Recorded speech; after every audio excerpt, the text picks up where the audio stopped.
This is Dirk from B&B Auto Sales, and today we're showing you a pretty cool old vintage wrecker 77 F350. Came out of Murdo, South Dakota.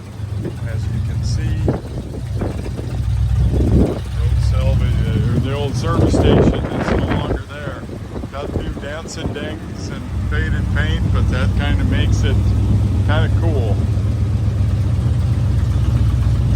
Pretty solid old truck, got a little rust on the cab corners.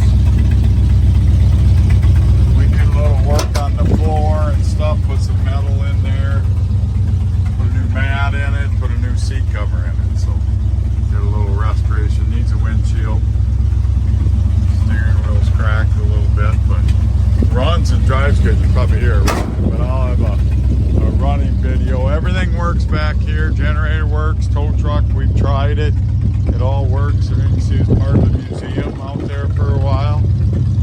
So it is a working, driving wrecker.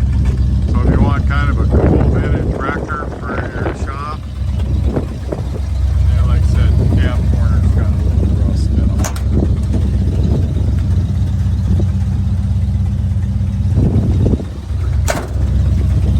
But just a lot of neat patina.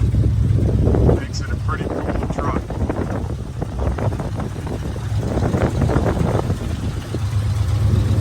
Any questions? 605-695-7391.